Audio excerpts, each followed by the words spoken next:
So here in part two, we've got haddock down here. We're going to right click on that sheet tab. Let's make sure that haddock got recorded. Whoops, that's not what I wanted to do. Undo there. That was weird. All right. Right click on the sheet tab, tab color, and we're going to change the haddock tab color to teal accent 2. That's right here. Okay. Let's come up here to our cell A2. Run your mouse pointer through consolidated. I'm kind of going a little bit fast here because we're kind of doing some repetitive things. I'm going to come up here and select A1 through A2 and maybe change my font color to white again. Good contrast. Okay. Go to your data tab. Run your mouse pointer through A2 through A9. This is like our cheater data. We're not really going to enter in the data. We're just going to copy it from this data tab, marching ants around that. I just selected that with my white cross. I'm going to come over here to cell A5, paste. And let's make sure do I still have my underline down there? I still have my underline. That is awesome. We'll just leave those numbers as is. Okay, that looks good. Let's slide over to the shrimp tab, which you might not have, by the way. I might still say A1, A3. I might have jumped ahead there. So if you don't have the shrimp tab down there, double click on what now says what? Worksheet 1, number 3. Double click on that and change that to shrimp and enter. Okay. And right click on that sheet tab once you've got shrimp in there. Change the tab color to standard orange. Come up here to A2. The formula bar. Run your mouse pointer through consolidated, and let's call this Sharon Shrimp. This is again some sort of maybe a restaurant or a place for selling seafood. Sharon Shrimp, haddock, and lobster. Lady lobster, that's right. Okay, run your mouse pointer through A1, A2, and I think I just flipped over to page 4. Yes, I did. Background color, fill color. Let's do a standard orange fill. And that is really bad contrast. That looks really goofy. So let's come up here to our drop down arrow. Instead of white, because we have a lighter color like orange, let's go ahead and use automatic or black. Good contrast. All right, and let's go get our data. A12 through A19. Copy that.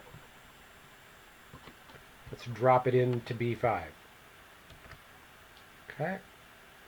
So we have our data in there. We're good to go. Okay. And let's go back. So we've got our 3 different operations here. Lobster, haddock, and shrimp. 3 different operations for our company. And again, we're doing a budget for the year. Actually, for the next 3 years. With these various expense categories. Then we're going to come back to consolidated. And now I'm going to, by the way, your sheet tab might still say something like sheet 1. Blah. Sheet 1 like so. All right, and if that's the case, if you've got sheet 1 over there, you'll have to double click on that, change it to consolidated. I was working on kind of a different version here, sorry about that. Okay, change your sheet tab name to consolidated, right click on the sheet tab, and for the tab color we're going to do blue gray accent 1. And this is where we're going to pull in all of our data.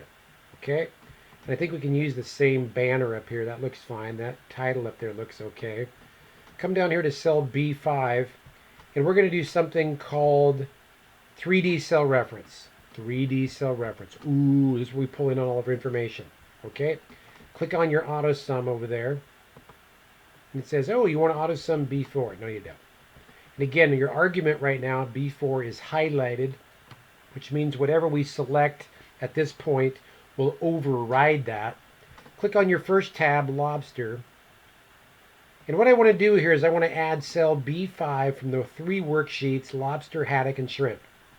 Okay, so I'm going to click on lobster, click on B5. You can see the formula building up here in the formula bar.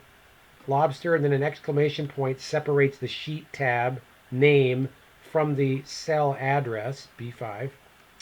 Hold down your shift key, click on shrimp, and now we have a range of worksheets separated by a colon, all pointing at cell B5.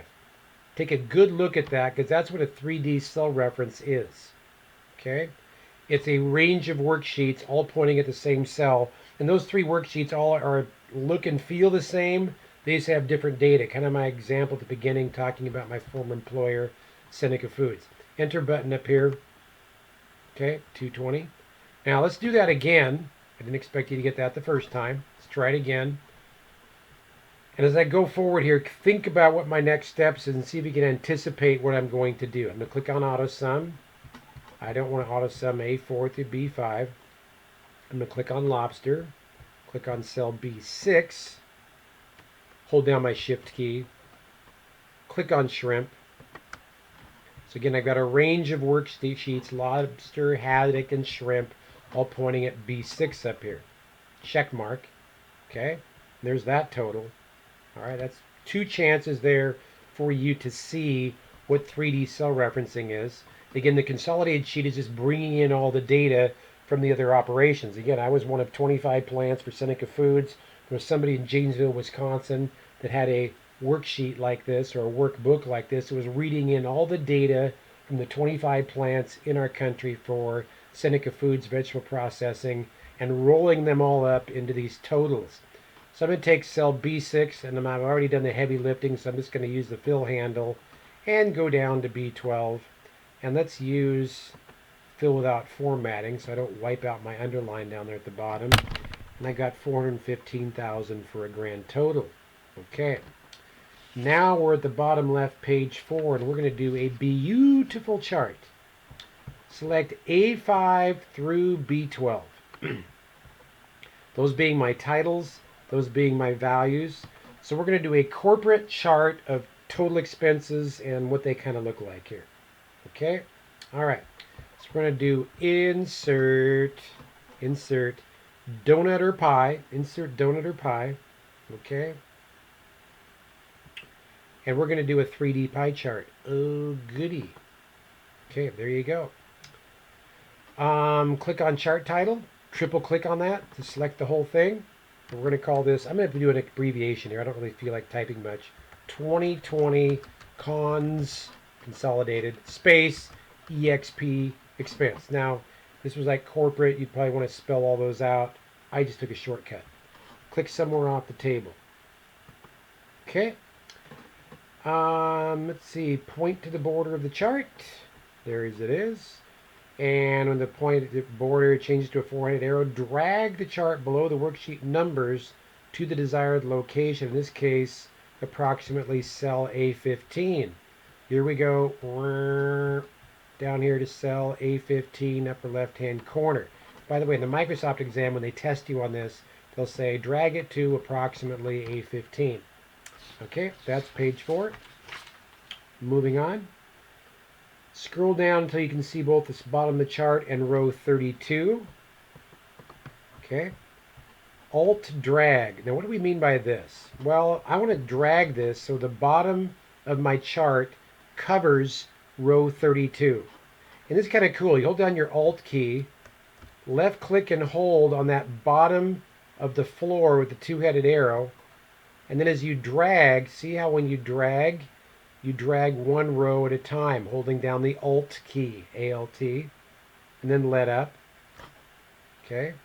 If I want to go over to column F, two-headed arrow on the right wall, hold down the Alt key, left click and hold, get that crosshair, and now as I drag, it drags an entire column width at a time before I let up. All right, that's kind of scaling, so to speak, in the charts. Okay, the fuel tab. Click the fuel tab twice to select it. What does fuel look like? Is this fuel right here? Consolidated. Payroll benefits. This is fuel right here, isn't it? Yes, it is. Okay, so we want to highlight the fuel tab. Okay, so here's what I did. I went a little bit faster. Sorry, I'm going to click off somewhere. I clicked once, and you can see handles all the way around. For every slice has 3 handles. 1, 2, 3 for this big one. 1, 2, 3 for this next biggest one. Here's fuel right here. If I click again on the fuel slice, you see I've just got the 3 handles for that one slice. Okay? Now I want to do what's called exploding, or I'm highlighting. I'm trying to tell a story with my chart. So I'm going to right click on that slice and say Format Data Point. All right, and I want to do a point explosion. I'm going to explode it. Now I could enter that in there as well. I'm going to explode it to 15% just for effect. Maybe fuel costs have gone up. Now lately with Corona, they've actually gone down. Okay, and I did the thing there. Right click the chart to display the shortcut menu. Right click the chart. It says format chart area. Let's get off this for starters though. Let's click somewhere outside my chart and then let's come back in. Okay. 3D rotation. So I right clicked on the chart, 3D rotation. Okay. And if you want to get some entertainment here we go. X rotation. Watch this. I want to change this to 250. Look how my chart rotates. Isn't that fun? So I'm trying to get my main points down there at the bottom. The biggest one, payroll, which is my expense, up there at the top. Okay, that's X rotation in a pie chart.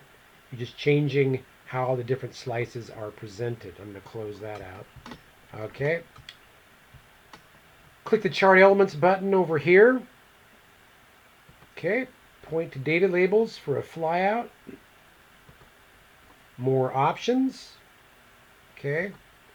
And here's where we're going to like change our mind and go, okay, let's see here. In the label options, click to display check marks in the category name,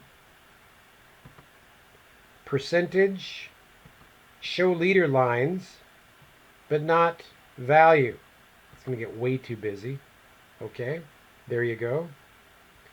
Click them as outside end. It's going to be on the outside of my slices.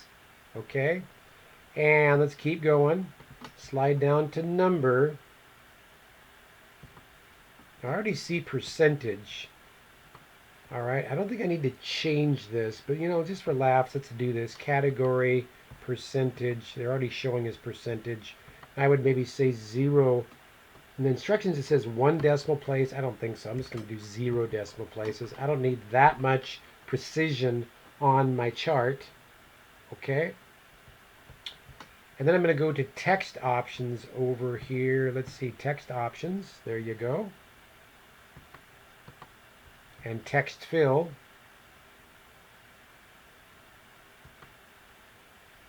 And what are we going to do? Solid fill, color.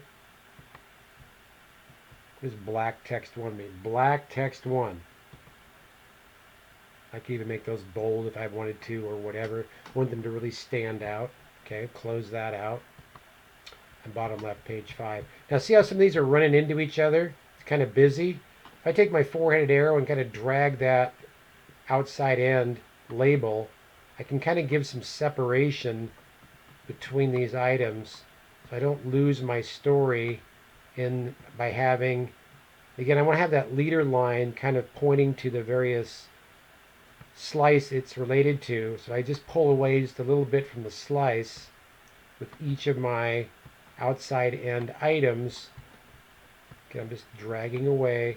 So I've got a leader line pointing at every area of my chart. And I have a very professional looking chart, except for that payroll's a little bit close to my chart title. There we go.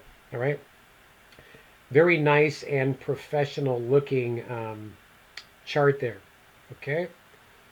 If necessary, click to select the chart. I think I've already selected the chart.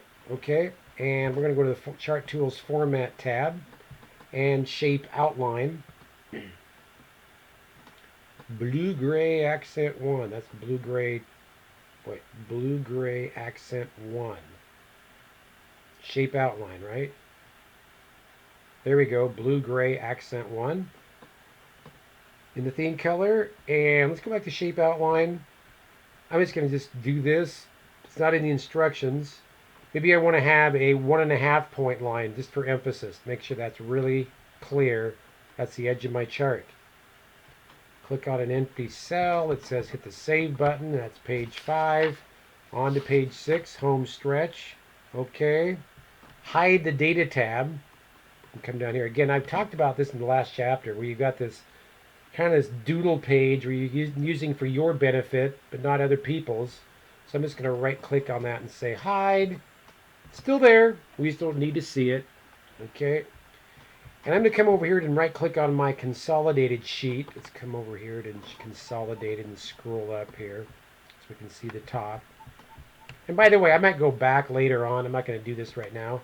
I might go back and change my column widths in Lobster because I was demonstrating copying and pasting text as opposed to copying an entire worksheet. So my columns are a little bit inconsistent with the Lobster report. Anyway, right click on consolidated. Okay, I'm going to say select all sheets. Notice that all of the sheet tabs are kind of washed out when I do that, correct? And we're going to go to the page layout tab up here. All right. And we're going to go to the page setup dialog box launcher. Okay. And for orientation on the page tab, we're going to say landscape or sideways.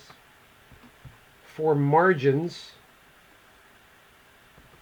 we're going to change left and right margins to 0.5.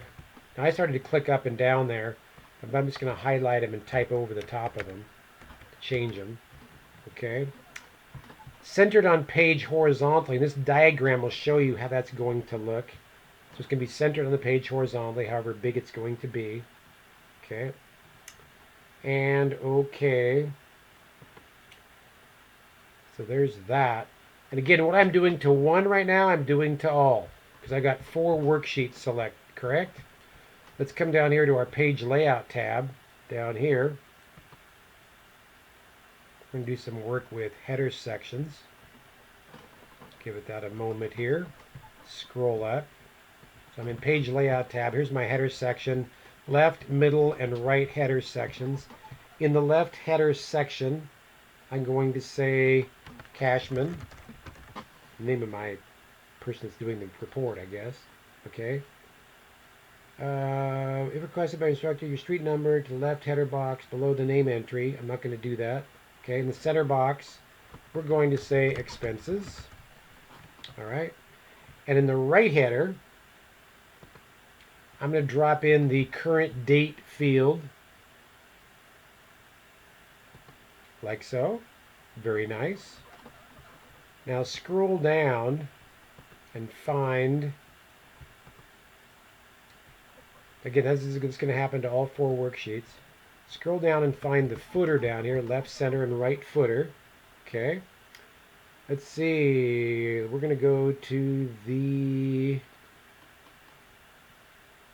as part, and let's go click the sheet name, the middle footer. Okay, sorry about that. I was kind of reading the instructions here. Okay, in the middle footer, I'm going to go to my header and footer tools design tab. I'm going to put in the sheet name up here, sheet name, and space. And then I'm going to type page, the word page, space, page number, the current page number of number of pages. Wow, that looks really weird, Reardon. At tab, page, ampersand page of ampersand pages. Looks really weird. Okay? Yes, it does. Let's go back and click on our normal tab. Okay, let's click off here to get that. So there you go. Consolidated page 1 of 2. Okay? There you go. So we did hit a space. We didn't put that on another line. Okay, let's go back to normal view over here. Normal view. Pause. I need to click on the back in the body of my worksheet, I think, before I can go back to normal view. And let's try normal view again. There we go. So we can't see the header and footers anymore, but they're still there, correct? Okay. We don't need to right click. We've already selected all of our worksheets on bottom left, page 6 here. Let's do a file, print.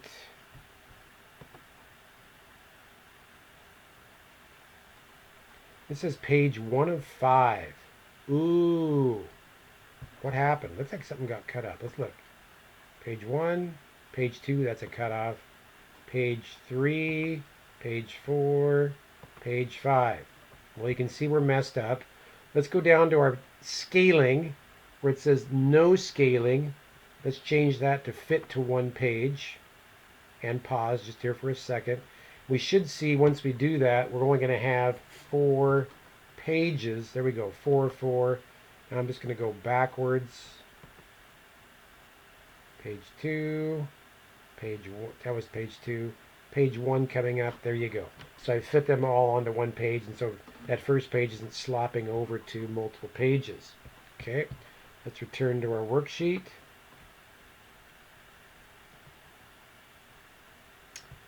And let's come back here and right click and say on group sheets. Okay, click on the lobster tab.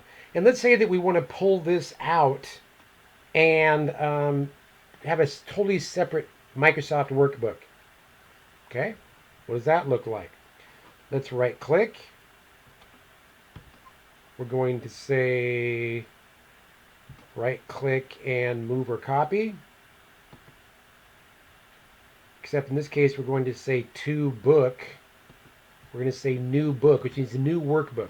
We're going to put the data for that particular sheet tab in its own workbook. So I'm going to say new book and OK. Now if I go up at the banner up here, you see where I've got book 3 and lobster. This is now in its own workbook. I could save this. I could manipulate it.